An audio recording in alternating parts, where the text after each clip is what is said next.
Let's break it down with the coach, Avery Johnson. And all you can do really after that is smile, coach. I mean, come on, playoff basketball at its finest. Coming down the stretch, your guy's got to do it, and your guy gets it done. Ja Morant, simply spectacular, especially there in the fourth quarter. What did you see out of the Memphis Star? Well, what I saw out of Memphis Star, that he was glad that Patrick Beverley fouled out of this game. Because had Patrick Beverley not fouled out of this game, he would have spent more time on Ja Morant, especially there at the end for that last play where I don't know what Minnesota was doing, going for a steal. They didn't guard the inbounder correctly in that situation. You want to make the ball go in the backcourt, but I don't know what Anthony Edwards was doing here. And then Ja Morant made an incredible play over Vanderbilt at the basket. Could have made the short pass, but fortunately, he took this upon himself. He was 1 assist from a triple-double, 44 minutes. Man, this guy was incredible. He looked like an MVP tonight, especially in that fourth quarter where they outscored Minnesota by 13 points. Yeah, Coach, I'm not sure there is hyperbole when it comes to this type of moment for Ja, because we know the young man is fantastic. He's great at what he does, but when you're talking about a player's legacy, this felt like that first moment, that game that we'll look back on and say, Ja Morant has arrived in his playoff history. There was a moment in the third quarter where the whole building was asleep. The grindhouse had nothing to it, and Ja rises to the rafters with a thunderous, posterizing dunk that will live in infamy. I don't think that's overstating it, Coach, and that was the turning point in this game. I mean, what did you make of this? Can a dunk like that change the complexion of a game and a series in this case? Yeah, they were really lethargic in the third quarter. They were walking up the floor. The crowd wasn't even in the game. You know, I know that's where FedEx is based in Memphis. I think the crowd was thinking about going send some packages to family members because they were not into that game. But this monstrous dunk, if this was in a dunk contest, it wouldn't even be a 10. It would be a 15.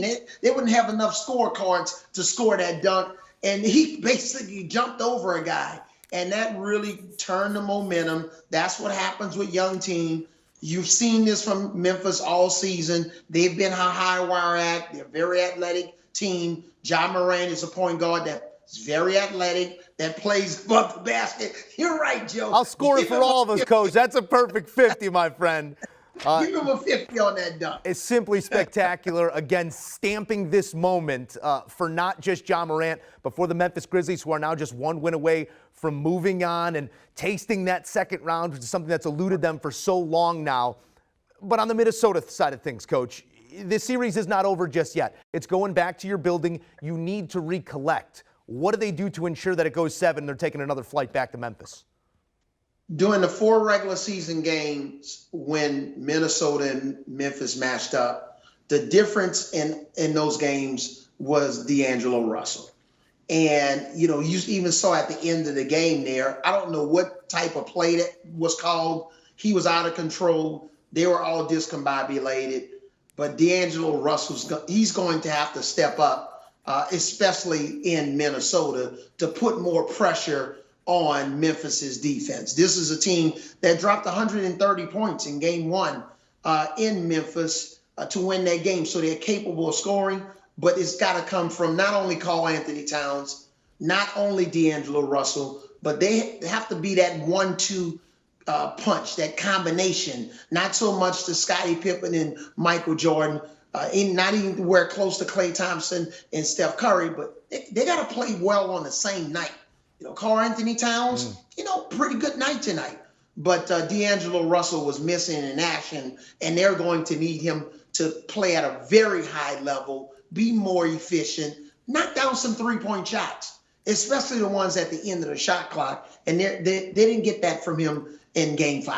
It'll take a comprehensive effort to force Game 7 because it's now 3-2 advantage Memphis. Coach, we thank you as always. All right, here's a look at that series schedule. Game 6 going down on Friday in Minnesota as this series turns back to the land of 10,000 lakes, but they just need 7 games, one more win to head back to Memphis if necessary on Sunday.